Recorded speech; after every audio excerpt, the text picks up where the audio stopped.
السلام عليكم ورحمة الله، ازيكم يا شباب؟ عاملين ايه؟ اهلا وسهلا بيكم. النهارده هنتكلم عن التمرين رقم 11 في برنامج الاعداد العام الخاص بالناشئين من اول فئة 11 سنة الى فئة 15 سنة. حابب اقول لك على شوية نصايح بس في الاول، يا ريت تبقى واخد بالك منها علشان توصل بالمتدربين اللي معاك ان انت تبدأ تنمي المهارات عندهم وتشتغل معاهم على التدريب السليم. مهم جدا ان انت اولا تبقى عارف ان المتدربين اللي معاك دول يكونوا فاهمين السباحة بجميع مهاراتها، تعلموا الاربع عمات، عرفوا يعني ايه هاي تكنيك، قدر مستواهم يوصل لمرحلة التدريب مش التعليم. مهم جدا برضه يا بطل ان انت قبل ما تشتغل معاهم على التدريب تعرف قدراتهم البدنية، هل هي تستوعب الحمل البدني ولا لا. عندنا التدريب، احنا اتكلمنا عن برنامج الاعداد العام وقلنا ان هو مكون من 6 شهور على حسب الفترة المتاحة في البطولة. ما بين البطولة والتانية بيبقى فيه فترة، احنا بنقسم الفترة دي الى 3 اجزاء: فترة اعداد عام، فترة اعداد خاص. الفترة اللي هي بتكون قبل البطولة دي بتبقى برضو ليها شغل مختلف هنتكلم فيه ان شاء الله، بس احنا ماشيين مع بعض واحدة واحدة. خليني اقول لك على برنامج الاعداد العام ده، احنا بنركز فيه على ان احنا بنبدأ نعد سباح قوي يقدر ينافس في المشاركات الرسمية.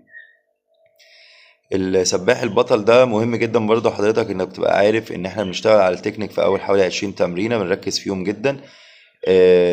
في سؤال جالي، حد سألني قال لي يا كابتن احنا ينفع نعيد التمرينة؟ ينفع تعيد التمرينة في حالة ان انت حصل عندك مثلا الحضور ما كانش افضل حاجة، حسيت ان التمرينة فعلا السباح ما اخدهاش، مفيش اي مشكلة ان انت تعيد التمرين.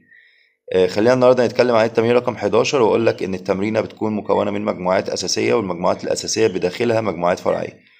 المجموعات الأساسية بتكون عبارة عن ورم اب، بري مين، مين سيت، ريكفري، والتوتال النهارده 1700. احنا بدأنا ننزل عن التمرينة اللي فاتت لو انت متابع، لأن الوقت معانا ما كفاش. فالنهارده الورم اب بيتكلم في 400 متر تسخين. بدأ الورم اب يبقى أرقام أعلى شوية علشان بعد كده هنثبت رقم عالي، وده هتلاحظه معايا في الفترة اللي جاية إن شاء الله. الورم اب عبارة عن 400 متر، 2 في 200 ايزي فري باك ريست 20 ثانية. يعني ايه ايزي فري باك؟ يعني رايح كرول او حرة راجع باك، او ممكن نعمل 100 حرة 100 باك، او ممكن نعمل 50 حرة 50 باك. بس انا بالنسبة لي بفضل او بشغل السباحين 25 حرة 25 باك، وخلي السباحين يعوموا مسافة 200 متر يعني 8 مرات رايح جاي. السباح بيبقى ليه بنريح ما بين ال200 والتانية بنعومش على بعض، علشان نقدر نقول للسباح ان انت عايم كده صح، عايم غلط، عندك مشكلة في حاجة، ركز في حاجة. كل ده بيكون مهم قوي في فترة الاعداد العام. السباح بيشتغل 200 متر، المفروض ان هو رايح فرونت وراجع باك، بيعوم كرول بيعوم باك، فهو بيعمل تيرن بيعمل ستريم لاين باك، مركز في الروتيشن بتاعه. بالنسبة للحر مركز في الشدات، الهاي البو بتاعه شغال، لو عايم ستريت ارم فبيعمل الستريت كويس، المهم الشدة تكون مظبوطة، في تناسق ما بين الدراعات والرجلين. في الباك بنعوم ببادي رول. في ايه تاني يا ربي؟ في حاجة مهمة جدا، السايد كيك في الباك مهم جدا، دي في سباحين ما بتعملهاش اصلا ومش عارفين. قبل برضو ما يعني في معلومات بسيطة كده بحب اقولها لك في نص التمرين، ان مهم جدا ان الكابتن يكون على دراية كاملة بمهارات العومة علشان يقدر يطلع الاخطاء اللي موجودة في العوم.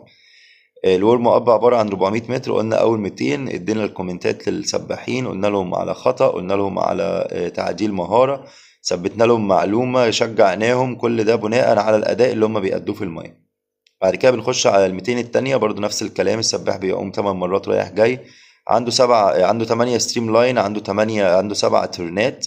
مهم جدا ان هو يركز فيهم يعملهم صح. اللي احنا بنعوم في دايره، يعني بنعوم في سيركل، السباح دايما عايم في الجنب اليمين من الحاره عكس اتجاه عقارب الساعه. ولو مهتم اسالني في الكومنتات وهشرح لك الموضوع دي بشكل واضح ومهم يعني. بعد كده هنخش على البري مين، وهي بدايه الاهداف للوصول لافضل نتيجه في السيشن ده او في التمرينه دي. البري مين عندنا عباره عن 200 متر 4 في 50، دريل على البريست ودريل على الباك، يعني هو بيبقى رايح بريست وراجع باك. فأو ممكن نعملها 50 و50، أو ممكن نعمل 25 و25، بس أنا هنا بفضل إن احنا نعمل 50 دريل على الباك وبعد كده 50 دريل على البريست. دريلات البريست كتيرة قوي، دريلات الباك برضو أكتر، ولكن محتاجين إن السباح يقدر يركز في الدريل ويغيره. بمعنى إن احنا عندنا 50 دريل على البريست، ممكن يبقى رايح 25 بشكل وراجع بالشكل الاخر. مهم جدا برضو ان حضرتك تدي للسباح معلومات كتيرة جدا على الدريلات، لان الدريلات دي احنا شرحناها قبل كده وقلنا ان هي تمارين لتحسين اداء العومة.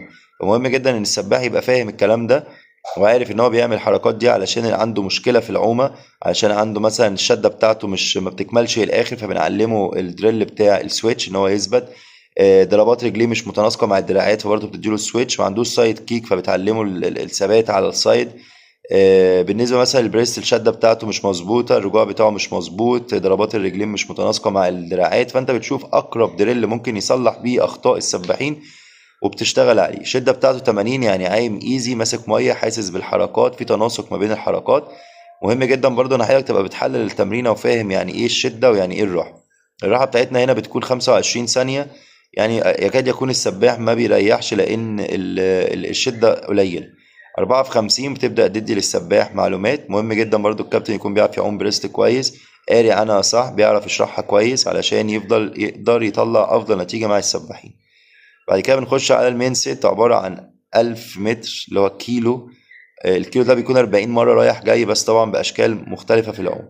عندنا تمرينة، عندنا مجموعتين النهاردة في المين سيت، عبارة عن 2 في 200 فري بول ايروبيك ويز سنوركل، 85%، 40% ريست. الاتنين في 400، احنا بنعوم 400 يعني 16 مرة رايح جاي. السباح بيروح ويجي على حمام السباحة، احنا عايمين على شورت كورس 25 متر. السباح بيروح ويجي 16 مرة. مش مطلوب منه الترنات ولا مطلوب منه ستريمات، مطلوب منه بس ان هو بول يعني شغال بايديه، رجله ثابتة. ايروبيك يعني بيتنفس كويس. السنوركل يعني الأداة اللي هو لابسها بيتنفس منها لازم تكون ثابتة. هنا الفوكس على ايه يا بطل؟ الفوكس على الشدة بتاعة الدراعات. مهم جدا السباح يمسك مية من بعيد، يبدأ يركز في الشدة، التخلص بتاعه يكون مظبوط، يكون بيعمل جلايد يعني بيعمل روتيشن في المية، راسه ثابتة، رجليه مش شغالة، بيعوم 16 مرة. السباح اللي قايم غلط بتحاول تنبهه ان هو يكمل الشدة، ان هو يعلى بكوعه، ان هو ينزل ابعد نقطة، ان هو يعمل روتيشن بجسمه. تفضل متابع السباحين، وعلى قد ما بتقدر بتبدأ توجههم في الأخطاء اللي هم بيعملوها علشان ما تتكررش تاني. الشدة 85%، يعني السباح ماسك مية برضو عنده إحساس بالمية. الراحة بتاعتي 40 ثانية، كويسة جدا بالنسبة لل400. بعد كده بنخش على ال4 في 50 كيك ويس فانز بورد، 85%، الراحة 45. معنى ده إن احنا بنعمل 4 في 50 ضربات رجلين وانت لابس الزعانف وماسك البورد. لو قلنا ان المجموعة دي هتتكرر معانا في البرنامج من اول تمرينة مثلا 3 لغاية تمرينة 100، هتلاقيها ثابتة معاك ضربات الرجلين. ليه؟ علشان تثبت بيزك للسباح ان ضربات الرجلين لازم تبقى ثابتة، عليها حمل بالزعانف او من غير حمل بالزعانف، بس ضربات الرجلين بتاعت السباح لازم يكون التردد بتاعها ثابت وماسك ميه. مهم جدا ان السباح برضه بطل تكون ايده الاتنين مفرودة، يكون راسه ثابتة، يكون وضع الجسم مشدود، افضل حاجة. التردد بتاعه يكون ثابت من 25، من الزيرو لل50، التردد بتاعه ثابت. بتقيس له في اول 50 وبتحاول تقرب الرقم في الثلاث خمسينات اللي فاضلين.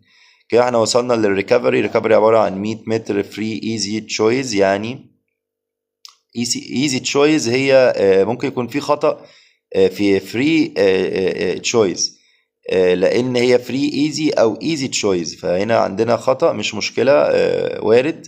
احنا برضو يكون عندنا دراية كاملة بالمسميات علشان نقدر نحدد. فهنا عندنا 100 فري ايزي يعني عايم بالراحة، او ممكن تكون ايزي تشويز يعني انت بتقول للسباحين عندك 100 ايزي، او ممكن تعوم بالراحة العومة اللي انت محتاجها. فهو مش خطأ ولا حاجة، او ممكن يكون خطأ وارد، بس احنا عندنا 100 متر ايزي، ده اللي احنا يعني مقتنعين بيه، واللي احنا بنقوله ده الصح، ان احنا عايمين 100 متر ريكفري، كول داون، تهدئة اخر حاجة قبل ما نطلع من المية، علشان السباح جسمه يفك ويبقى ما فيش اصابات، ما فيش لاكتيك في جسمه، تمام، تجنبا لاي شد عضلي او اي اصابة. ال100 متر بتتعمل بعد كده التوتال عندنا 1700. فالبرنامج بدأ يشد حيله شوية. تابعني الفترة اللي جاية بطل، واعرف ان انا كل يوم بنزل لك تمرينة عن البرنامج الاعداد العام. البرنامج ده مكون من 100 تمرينة. ال100 تمرينة ممكن يتوزعوا على 4 شهور، يتوزعوا على 5 شهور، على 6 شهور، على حسب الوحدات اللي انت حاططها في الاسبوع. مهم جدا برضه يا بطل ان انت تتابع السباحين وتتابع القياسات بتاعتهم، تعمل لهم كشف دوري كل 3 شهور عشان تعرف مستواهم البدني عامل ايه. طبعا لازم يكون في عندك مدرب فتنس، لازم يكون التغذية برضه متابعة مع السباحين، او حتى لو لازم يكون عندك خبرة ودراية بمجال التغذية ومجال الفتنس. مهم جدا مادام دخلنا في برنامج الاعداد العام، يبقى احنا بدأنا نعمل تدريب او حمل تدريبي، فلازم تتابع مع السباحين وتعرفهم ان في تسخين احماء قبل التمرين. السباح بيبقى واقف على حمام السباحة، بيبدأ يعمل إطالات لبعض العضلات، بيبدأ يعمل استرتشات، أهم حاجة للأكتاف، أهم حاجة للرجلين، عضلات الضمة، يبدأ يعمل إطالات واسترتشات، تسخين إحماء أرضي علشان تجنبا للإصابات وتجنبا للتقلصات اللي بتيجي أثناء التمرين. لو وصلت معايا نهاية الفيديو يبقى أنت كده فعلا مهتم بمجال السباحة وبالأخص التدريب. تابعني يا بطل، وسيب لي كومنت وقول لي في الكومنتات السباحين اللي معاك في كام سنة، بتمرنهم فين، القياسات بتاعتهم عاملة ازاي، حاسس بتطور ولا لسه الموضوع ما دخلش معاك في الجد. انا هحط لك البرنامج ده في بلاي ليست عشان يبقى من اول تمرينة لغاية التمرينة ان شاء الله رقم 100، لو ربنا يعني قدرنا ان احنا نشرح كل ده. موجودين عندك كمرجع، كصدقة علم يعني، موجودة للناس كلها تستفيد بيها. ربنا يوفقكم يا شباب، واتمنى لكم التوفيق ان شاء الله. السلام عليكم ورحمة الله.